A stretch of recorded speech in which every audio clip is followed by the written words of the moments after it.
Seja bem-vindo, empreendedor, seja bem-vindo, empreendedora. Professor Lauton Benatti falando. Vamos a essa super aula aqui, esse super conteúdo que vai falar sobre as tendências de investimento para startups em 2024. É certo que muita gente fica assim, né, de cabelo em pé quando a gente fala dos investimentos, ou começa a observar, vê as notícias do jornal, caiu os investimentos, tá diminuindo o volume de coisas de investimentos, acabou o investimento de startup. Então, é importante que a gente entenda como é que funciona essa questão dos investimentos, entender essa análise dos investimentos para startups em 2024, para a gente poder enxergar como é que funciona o chamado mercado que a gente fala, o mercado de venture capital, né? Que é o mercado de risco, né? Lógico, ele está cada vez mais exigente, você pode ter certeza, tá? E de fato tem uma corrente que tem puxado os investimentos para baixo. Isso vai acontecer mesmo nesse momento frente às startups, tá? Só que o que a gente precisa enxergar é que tem diversas startups também recebendo aportes consideráveis, algumas, né, com valores de milhões de dólares, para vocês terem ideia.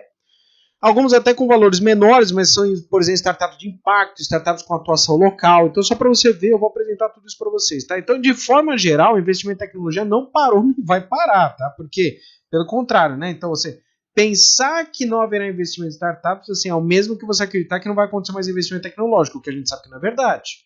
Então, entender a tendência dos investimentos, né, é importante para saber lidar com a situação. Afinal de contas, tem realmente um momento de ajuste de mercado, a gente precisa conversar a respeito disso. Tá? O que acontece? Os empreendedores eles ficam muito focados. Não, eu vou buscar investimento a todo custo, eu preciso buscar investidor, e perde tempo com coisa que não deveria fazer agora nesse momento. Tá? Então, fica muito focado em conseguir investimento a todo custo, sem entender como é que o mercado de venture capital ele pensa, ele funciona. Até porque é um investimento de risco, tá? Então, sim, é claro, sim, tem muita gente interessada em investimento em tecnologia. Tem muita gente interessada em investimento de risco. Startup é um investimento de risco, porque tem múltiplos muito interessantes nesse sentido, ok? Mas tem muita gente especialista nessa questão, está de olho no mercado, sim, tá? Não vamos acreditar que não. Mas se não conhecer as premissas básicas sobre como é que o mercado funciona, tá, dificilmente vai conseguir chamar a atenção do capital de risco, tá? Que é esse o nome, essa forma que a gente tem que tratar, é o capital de risco, tá? Então, esse conteúdo, eu vou fazer uma análise honesta, completa, utilizando como base 4 variáveis, tá? Não adianta eu tentar buscar múltiplas variáveis, porque fica cada vez mais complexo a gente observar, né, uma tendência, né, pensando em múltiplas variáveis. É muito complexo. Então, eu vou apresentar para vocês 4 variáveis. Essas 4 variáveis vão ajudar você a entender como é que funciona, pensar melhor, você que é founder, você que é startupeiro, né? Para você poder fazer um bom direcionamento. Então, eu peço para que você se inscreva no canal, já acompanhe o nosso conteúdo. Aqui é papo reto, tá? Então, já vamos direto aqui, vou apresentar aqui dentro, né, do nosso conteúdo aqui, né, diretamente. Já vamos direto para a tela do computador aqui para a gente ver, tá? Vou apresentar uma análise técnica desse cenário, essas tendências do venture capital de risco, tá? E é isso que a gente vai trabalhar. Então, esse aqui é um conteúdo pontual, tá? Nesse momento, esse conteúdo está sendo gravado no começo de janeiro de 2024, só para você ter uma referência, né? E aqui eu quero só mostrar, só para começar, algumas startups que receberam conteúdo agora. Eu estou falando em 2024, tá? 2024, tá? Então, depois a iDrone, que é automação em marketing, é uma startup polonesa, tá? Para vocês terem ideia. Tem escritório na Polônia e em São Paulo, tá? Eles receberam 5 milhões por diversos fundos, 5 milhões de dólares, ok? Para fazer um investimento, diversos fundos fizeram investimento. Tem a Incognia, que está fazendo segurança e fraudes, né? Ela faz identificação facial, né? Essas questões todas. Recebeu 31 milhões por um fundo americano e outros, inclusive muitos que já estavam fazendo investimento nela.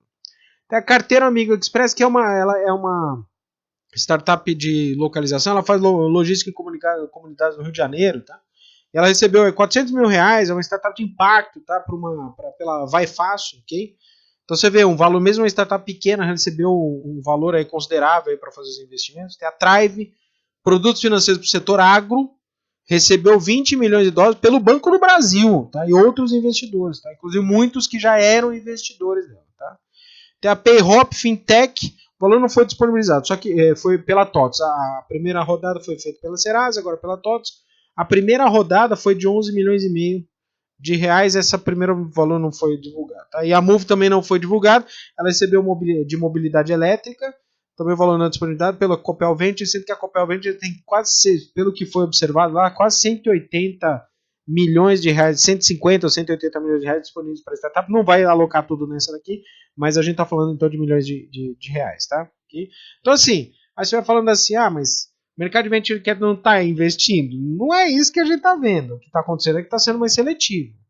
E vocês observaram que assim, tem de tudo, tá? Até um pouquinho distante daquilo que a gente vê assim, mas é inteligência artificial, é biotecnologia, né? Que são as bolas da vez, assim, né? Essa questão toda. Mas se você observar, teve logística, automação, fintech, setor agro, né? Você vê que são outros setores. Lógico, tem automação e marketing, produtos financeiros, né? Então, mobilidade elétrica, né? Então, obviamente, tem algumas questões aí que chamam a atenção, mas enfim, a gente vai fazer uma análise bastante honesta nesse sentido aqui para vocês, tá? E você vai poder, então, tomar suas próprias decisões, né? Então, suas próprias conclusões a respeito disso, tá?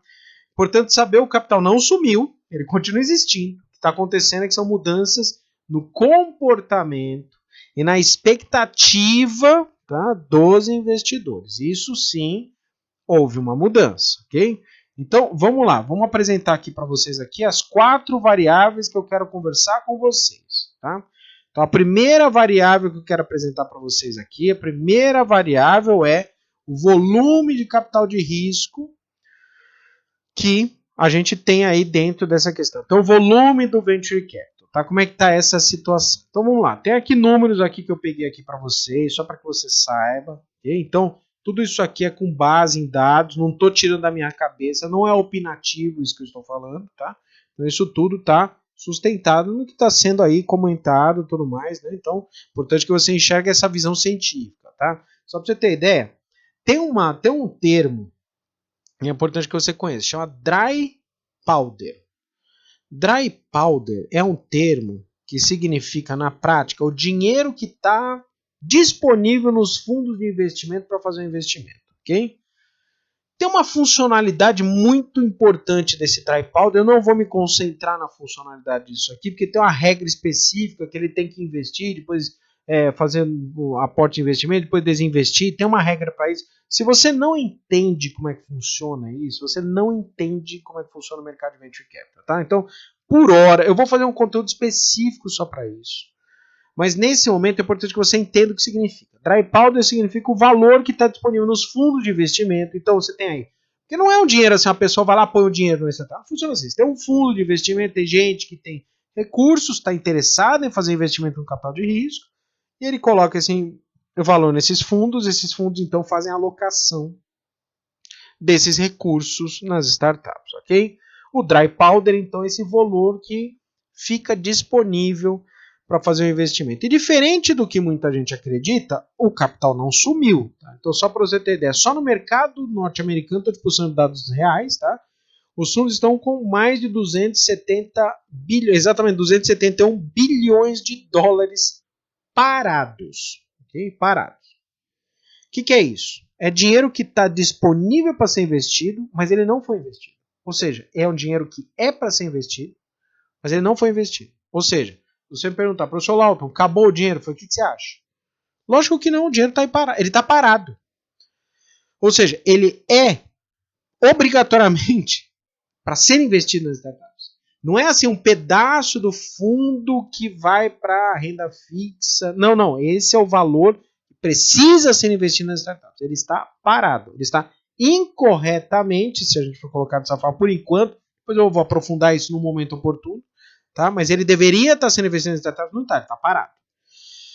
Ele está um pouquinho diferente do que era, né? O limite, né, dele foi 290 bilhões em 2022, mas ele está muito mais acima daquele período de vacas gordas lá, dos anos de 2019 a 2021, que teve lá, né, altíssimos investimentos em startups. Só para você ter ideia, naquela época lá o pico foi de 234 bilhões, ou seja, nós estamos falando que aumentou o valor de dinheiro disponível para investir em startups. A única questão é que ele está parado, certo? Então, essa é uma questão aí que precisa ficar atento a esse aspecto, tá? No Brasil, tá? Em 2023, as startups elas levantaram 1,9 bilhão de dólares, ok? Alguma coisa como 10 bilhões de reais, tá certo?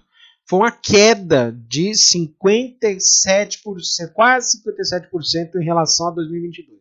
Então, o que está acontecendo aqui, 2021 foi o pico, 2022 caiu, 2023 caiu, né? Então tem dado essa curva de queda, ainda assim está muito mais alto, ou seja, voltou aos patamares de 2016, 2017, mas ainda assim está muito mais alto do que era no passado, tá?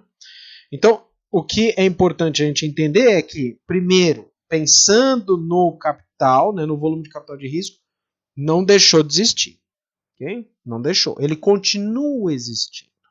Então, o volume de capital de risco, gente que está disposta a investir em startups, continua existindo. Tá? É importante que você enxergue essa questão. Segunda variável que eu quero trabalhar com vocês é o cenário geopolítico. Aqui a gente tem coisas que precisam ser trabalhadas com muita cautela. Sim, aqui a confusão está geral nesse sentido. Tá? Então isso aqui está impactando realmente muita coisa. Tá? Algumas notícias interessantes. Né? O Brasil, ele, de fato, ele concentra investimentos e total de startups na América Latina. Todo mundo sabe aqui, né? Então, se a gente pega os últimos 20 anos, né? Então, até pegando números, tá? Startups na América Latina. Quando era 2000, tinha assim, um pouco mais de 550 startups. Hoje, batendo quase 33.500 startups. Ou seja, na América Latina. Não estou falando no Brasil, na América Latina. Então, óbvio que existe uma concentração, né? Aumenta em 60 vezes. Esses dados foram resgatados do Distrito. Né? Inclusive, eu sou mentor pela Distrito, até, nesse sentido. Então, nos últimos 10 anos, o Brasil realmente se sobressai como o país, e se consolida como o país que tem o maior número de startups abertas na região. Então, esse número oscila muito. Tem gente que fala 12 mil, 14 mil, 17 mil. Já vi, por exemplo, pela B Startups, pelo Panorama do Índice. De uma forma geral, o número que é trabalhado é entre 13 e 14 mil startups. De uma forma geral, esse é o número que as pessoas escutam falar, em torno de 13 mil startups. É um número realmente difícil de encontrar, porque como as startups abrem e fecham, algumas registram incorretamente como startups, outras são empresas que já estavam consolidadas e se tornam startups, ou seja, de uma forma geral, a gente está falando em torno de 13 mil empresas voltadas para tecnologia e inovação. Okay? Essa é a ideia no Brasil. Tá? Então, só para você ter ideia, o Brasil ele concentra 63, quase 63% do total de startups da América Latina. Aí segue depois o México, então os outros países que são relevantes: México, Argentina, Colômbia e Chile. Tá? Então, México, Colômbia tem um comportamento interessante. Eles têm bastante startups, mas eles ficaram um pouquinho para trás num tipo específico de startup. Daqui a pouco eu vou falar com vocês. Argentina e Chile chama atenção, tá? Agora, no modelo de negócio predominante da América Latina, é o SaaS, que é o Software as a Service. Esse é o tipo de modelo em que as startups elas oferecem serviços em uma plataforma. É um modelo que, assim, teoricamente falando, seria o mais ia falar barato, né? Mas não é essa palavra aqui. Seria o que, digamos assim, o que exige um custo um pouco menor de uma forma geral para a maior parte do serviço, principalmente no serviço de manutenção, essas coisas. Agora, a plataforma, não a plataforma em si, mas assim, aquilo que sustenta a plataforma, precisa ficar atento nesse sentido que a gente vai falar sobre essa questão, tá? E a grande sacada é que o SaaS é o modelo que permite escalar negócio, ou seja, você tem uma plataforma de serviço, você consegue escalar melhor esse serviço, que tem menos investimento em infraestrutura, você investe em nuvens, né, na tecnologia, consegue escalar melhor. Por isso que esse é o tipo de modelo que é o queridinho, né, o preferido das startups, que é o mais fácil de escalar depois, característica das startups. Agora, tem um detalhe aqui que eu quero fazer um recorte. Tem um tipo de startup que eu chamo, e o mercado chama de Deep Tech, que é a startup que é baseada em tecnologia disruptiva. Okay? E aí o Brasil não é líder nessa questão. Né? Lógico, a América Latina está muito abaixo dos Estados Unidos, da China, da Europa. Mas pensando na América Latina, isso aqui é interessante. O Brasil ele fica em segundo lugar. Quem está em primeiro lugar? Pasme, a Argentina. A Argentina é a primeira colocada quando fala em Deep Tech. Né? Então são startups que são voltadas em tecnologia disruptiva. São startups que são mais, digamos, a tecnologia é mais robusta, é mais pesada, é desenvolvimento tecnológico bem disruptivo nesse sentido. A Argentina está em primeiro lugar. Só que a Argentina está passando por um problema sério agora, né, de crise e tudo mais, então pode acontecer dela perder essa posição. Mas nesse momento é. O Brasil fica em segundo, depois o Chile. México e Colômbia cai drasticamente, estão muito distantes, ou seja, eles têm um volume alto de startups, mas não são de deep tech, ou seja, de tecnologia muito profunda. Agora, mesmo o Brasil estando em segundo, a Argentina em primeiro e o Brasil em segundo, ainda assim está concentrado em algumas poucas startups que deram bastante sucesso. De uma forma geral, todo mundo sabe, a América Latina não é conhecida prioritariamente como uma região que faz investimento em alta tecnologia. Quem é que faz investimento em alta tecnologia? Né? Estados Unidos, China, Europa. É isso que acontece. Coreia do Sul também. Então, países, né, do Sudeste Asiático lá, então tem uma concentração interessante. Isso significa que as tecnologias mais disruptivas, elas acabam, ainda que a gente esteja em segundo lugar, mas elas estão um pouquinho distantes. E a gente sabe que muitas delas acabam tendo uma transformação disruptiva muito grande no mercado. Então, ainda que o Brasil esteja bem colocado aqui, ainda está distante. Só para você ter ideia, em 64 países analisados, o Brasil, em termos de tecnologia, tá? O Brasil ficou na 57ª, 57. Então, de 64 ficou em 57. Ou seja, o Brasil está literalmente distante daquilo que a gente fala dos investimentos em alta tecnologia. Como tem uma concentração grande de startups, o que acontece? Uma ou outra startup, algumas, não só apenas uma ou outra, né? Mas as startups que aparecem, elas acabam tendo muitos benefícios nesse sentido, então chamam a atenção, ok? Nessa questão. Agora, tem outros setores emergentes com menos desenvolvimento, mas que estão chamando a atenção, principalmente aqui no Brasil, nanotecnologia, tecnologia limpa, como a gente tem Embraer, né, tem o Parque Tecnológico São José dos Campos, aqui em São Paulo, então a tecnologia espacial chama muito a avançar, mobilidade avançar, principalmente os investimentos em mobilidade elétrica e robótica está chamando atenção aqui nesse sentido. Tá? E aí o que acontece? Aqui um detalhe interessante, né? Se você me perguntar, professor Lauton, qual é o país mais rico da América do Sul? Aí você vai falar que é, né, no que se refere a PIB, né, a PIB per capita, pasme, a Guiana se tornou o país com o maior PIB per capita da América do Sul. Sim, a Guiana, aquela que fica do lado da Venezuela, que a Venezuela está tretando para roubar um pedaço, lá tomar um pedaço lá de Essequibo, lá tudo mais. Guiana, país pequeno, baseado em agricultura, mineração, país meio que esquecido, né, de lado, lá, antiga colônia inglesa, tudo mais, encontrou petróleo nessa região que a Venezuela recentemente quis incorporar, né? Então queria arranjar treta agora na região. Resultado, a Guiana, lógico, ela começou a ter concentração. Então, para vocês terem ideia, o PIB da Guiana hoje, ela está na faixa dos $40 mil e está parecido com Portugal, só para vocês entenderem. Só para comparar com... E cresceu 63% no ano passado, nos anos anteriores, comparado a 2022, e tem a tendência de crescer 38% de 2022 e cresce, a tendência é crescer quase 40% em 2023, já estão fechando os cálculos. Então o que está acontecendo? A Guiana está começando a atrair investimento, né, chinês, americano, mas ainda está no investimento em infraestrutura, não está em startup. Eu fui pesquisar startup, tem poucas startups na região. O próximo passo é começar a ter startup, ok? Mas por enquanto está investimento em infraestrutura, aquela questão toda. Mas para você ver que começa, a gente sempre pensa assim, não, Chile, Uruguai, né? Não, paz, mudou o cenário. Então vai começar a ter direcionamento de investimento para a região, vai começar a ter universidade e começa a subir. Ainda tem uma diferença de diversidade, de distribuição de riqueza e tudo mais, mas é importante que a gente entenda essas questões assim, bizarras que acontecem na América do Sul. Quer dizer, do nada muda todo um cenário que às vezes as pessoas não prestam atenção nesse sentido, ok? Vamos lá. Vamos lá para a nossa análise aqui. Então, o próximo aspecto que eu quero conversar com vocês aqui é sobre a taxa de juros. E quem está acompanhando a taxa de juros observou o seguinte, né? Na taxa de juros, a gente teve uma diminuição agora recente, né, em janeiro de 2024, teve a diminuição da taxa de juros. Hoje a taxa de juros, né, oficial do país, né, taxa Selic está em 11,25, está com tendência de queda. E essa tendência de queda, o que acontece? Né? Primeiro, existe uma tendência de queda, é importante entender, tá? Pode acontecer que aconteçam outros cortes, mas não com tanta facilidade nem com tanta intensidade. Por quê? Porque o Copom lá, que é o órgão lá que cuida, não precisa se preocupar tanto de economia aqui, mas o Copom que cuida dessa questão, ele está preocupado com déficit fiscal, né? Então, um conjunto de atuações do governo federal, que por conta disso ele prefere manter a cautela em fazer a diminuição tão drástica das taxas de juros. Mas, de uma forma geral, diminuição de taxa de juros, para que você entenda por que eu coloquei essa variável. Ela tende a perder o interesse dos investimentos em renda fixa. Diminui a taxa de juros, o investimento em renda fixa tem menor rentabilidade. Tem menor rentabilidade o investimento em renda fixa, passa a chamar a atenção os investimentos em renda variável, ao qual, dentre os investimentos em renda variável, a maior parte desses são os investimentos de risco, como, por exemplo, investimento na bolsa de valores ou em startups, ok? Então as pessoas ficam mais propensas. Agora, aquele período de 2019, 2020, que um monte de gente estava fazendo investimento de risco, não se iluda, tá? Não vai voltar tão cedo. Por quê?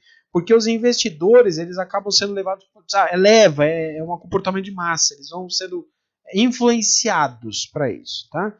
Só que quem sofre com perdas depois, principalmente aquele investidor que não é um investidor qualificado, não é um investidor que tem um conhecimento maior, ele acaba refutando isso. Então o que vai acontecer é que esse investimento ele vai ser direcionado de tal forma que a gente não vai enxergar tanta gente, principalmente a população, como nos Estados Unidos tem, né, que o cidadão mediano, né, americano, ele faz investimento na Bolsa de Valores. Aqui no Brasil ainda é muito distante. Aumentou o número de investidores aqui no Brasil? Sim, já passou de 4 milhões, já aumentou, assim, muito mais do que era, mas está muito baixa. Para você ter ideia, mais da metade da população dos Estados Unidos faz investimento em Bolsa de Valores, e aqui a gente está falando de uma fração, de 2, 3% da população.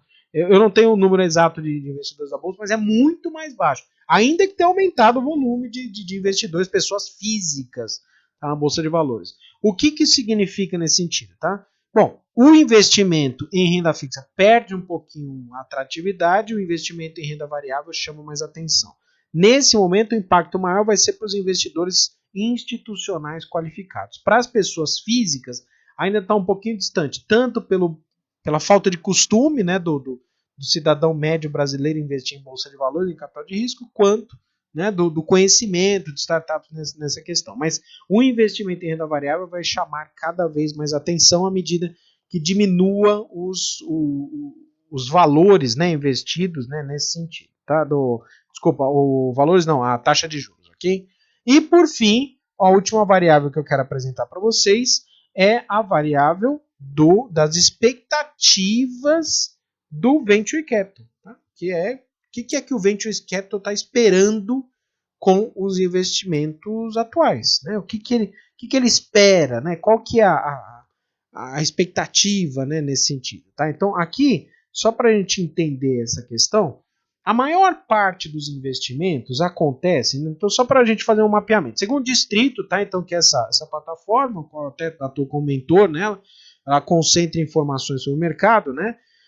Ela relatou que na América Latina teve quase 750 rodadas de investimento em startups latino-americanas em 2023, tá? Então totalizou aí né, metade, né, do ano anterior, né? Então teve um aumento, teve uma diminuição das rodadas, né, dessa questão.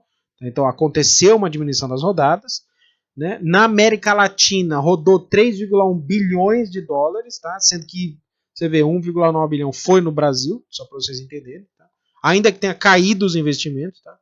Teve uma queda aí de quase 49% na América Latina, no Brasil foi quase 58%, porque como o Brasil concentra, a queda fica mais aparente, né, nos Estados Unidos, né, no Brasil por conta dessa questão, mas ainda assim a gente está falando de quase 750 rodadas, ok? Então, o que acontece? A maior parte das rodadas acontece nos investimentos iniciais, que chama o seed, tá? Investimento seed. Anjo, pré-seed, seed, foram 581 negociações. Ou seja, das 746 rodadas, 581 rodadas foram de investimento pré-seed, ou seed. São os investimentos iniciais, tá? O que a gente chama do investimento anjo. Então, são rodadas de valores menores, ok? São rodadas de valores menores. Agora, você sabe qual que é o valor desse ticket? O ticket médio é o valor médio da rodada. Pasme, foi 1,4 milhão de dólares cada rodada. Okay? Cada rodada. Cada uma dessas rodadas foi um investimento numa startup, só para você entender. Tá? Então, na média, as startups receberam 1,4 milhão. Você viu que tem startup lá que recebeu 30 milhões, a startup recebeu 400 mil reais. Né? Então, na média, 1,4 bilhão, 1,4 milhão de dólares. Então, para você entender que não é que está faltando dinheiro, tá? O que está faltando, segundo o que as pessoas estão falando, vai sobrar dinheiro, né? E vai faltar ideias. Essa é a grande questão, é isso que eu quero compartilhar com vocês. Sendo por quê? Porque a maior parte das rodadas são feitas em startups iniciais. As startups que estão mais consolidadas, elas, lógico, tem um volume menor de rodadas, até porque você tem um número menor de startups que estão mais consolidadas, com certeza. Né? Agora, por que está acontecendo, professor Lauto, essa mudança? Né? O que está acontecendo? Né? O que está acontecendo é o seguinte, houve uma correção, esse é o nome, tá? Correção no mercado de startups no Brasil. O que é essa correção? Correção de expectativa.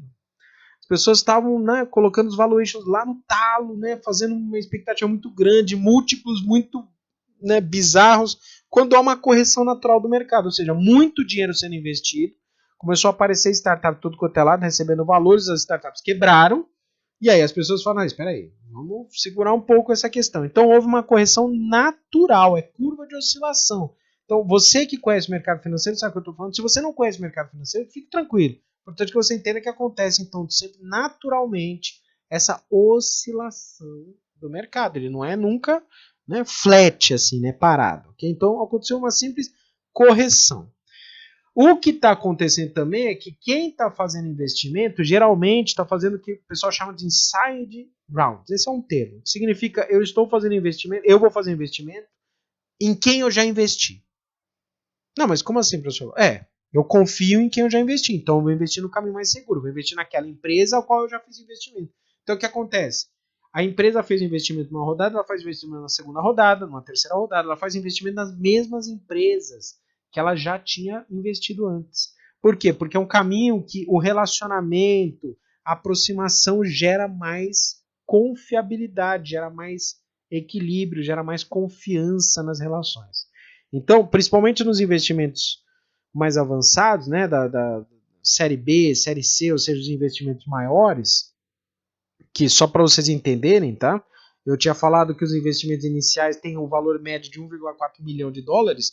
Esses outros investimentos, o investimento médio é de 12,7 milhões, e depois o estágio mais avançado, o investimento médio é de 40 milhões de dólares, tá? Então, só para você entender que, num primeiro momento, o investimento médio das empresas menores 1,4 milhão de dólares, depois no segundo investimento 12,7 milhões de dólares, depois 40 milhões de dólares. Então a gente está falando de realmente rodadas robustas. Para todo mundo? Não. Para todo mundo, não.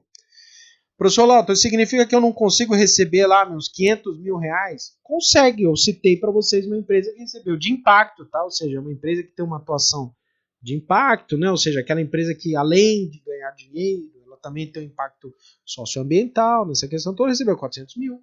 Okay? Agora, janeiro de 2024, tá? Então, para vocês entenderem. Os valuations das startups, elas estão mais realistas, né? Os múltiplos estão mais razoáveis, que é essa questão da correção. Está acontecendo uma inflação global, né, de uma forma geral, e os episódios geopolíticos, que é o que a gente estava comentando, eles continuam ameaçando. Então, guerra na Ucrânia, guerra Israel-Palestina, conflito quase aconteceu entre Venezuela e Guiana. Lógico, agora você entendeu por que aconteceu o conflito, que está tendo concentração de...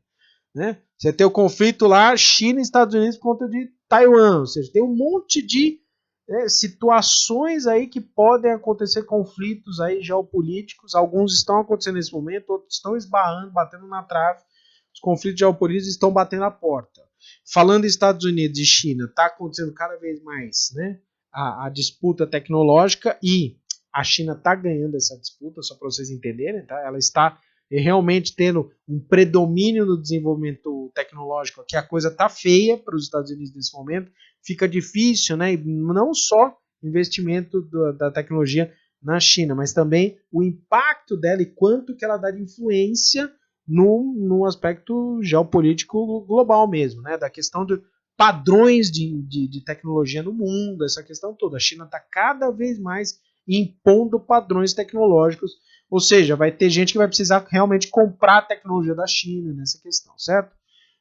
O home office, ele não que ele perdeu, né, poder antes da pandemia, pré-pandemia, né? Hoje até está um pouco maior, mas ainda assim aquilo como se acreditava que ia acontecer pós-pandemia não se consolidou. Um monte de escritório pedindo para voltar para o trabalho remoto, para o trabalho local, presencial, porque observou desenvolvimento, né, das vendas, né, da produtividade, observou que não foi da forma como se esperava, né? Então tem algumas mudanças por essa questão, pela busca da eficiência e da sustentabilidade financeira. E aqui vem o ponto importante.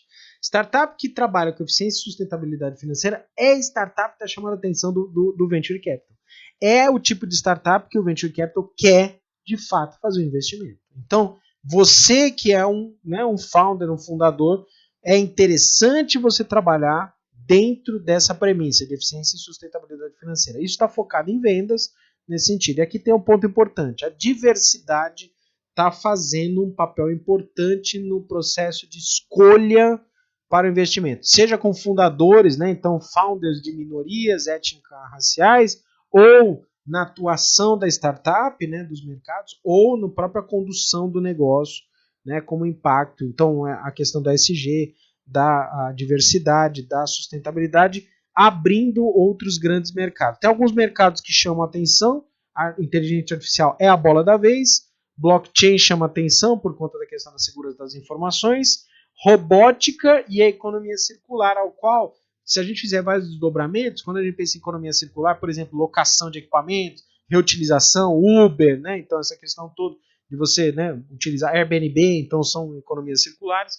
Você também vai ter outras questões voltadas até para a sustentabilidade, para a utilização dos recursos, reutilização de resíduos. Um monte de ferramentas são utilizadas para reaproveitamento de embalagens, até com retorno financeiro. Você descarrega lá embalagens ou faz o carregamento da energia elétrica do seu veículo, da sua bicicleta, né? Então você hoje tem os patinetes elétricos, tem um conjunto de soluções que tem chamado bastante atenção nesse sentido, tá? Então, fazendo um cenário bastante, né, amplo, utilizando essas 4 variáveis aqui, bate a tela aqui, né, para você acompanhar aqui então na tela aqui só, para a gente se lembrar. Então, variável que eu estou trabalhando para vocês, volume de capital de risco, ele se mantém, ele não diminuiu.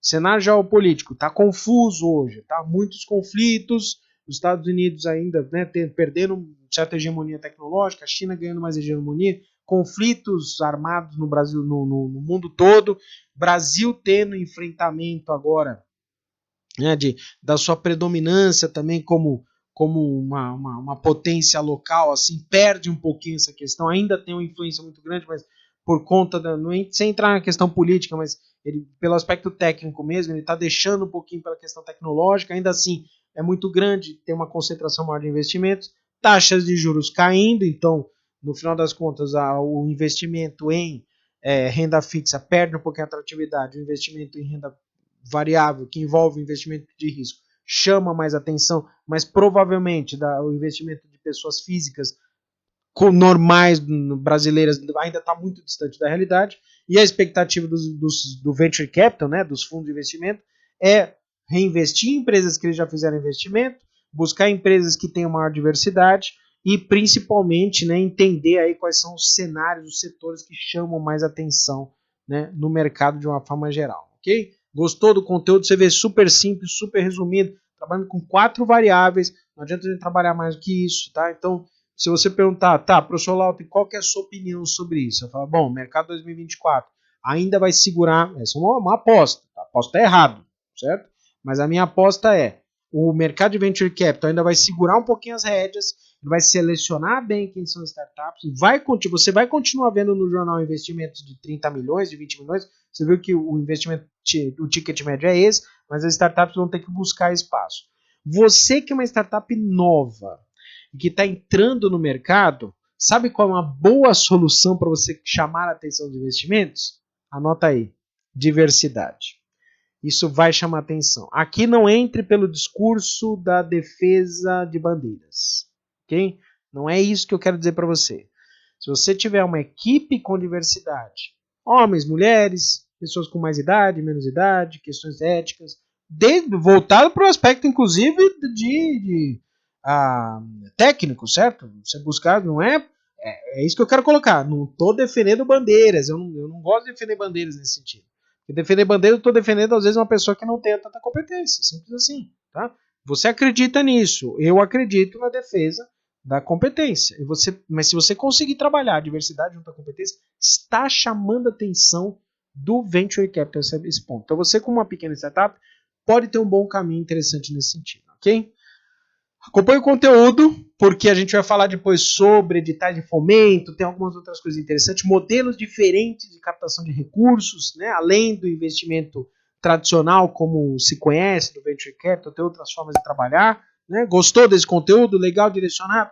Se inscreve no canal, acompanhe o material. Peço inclusive para você, mande suas dúvidas, elas serão todas respondidas, ok? Eu fico por aqui, desejo um bom sucesso para todos. Mande realmente suas dúvidas, elas serão todas respondidas. Um grande abraço para você, sucesso, valeu!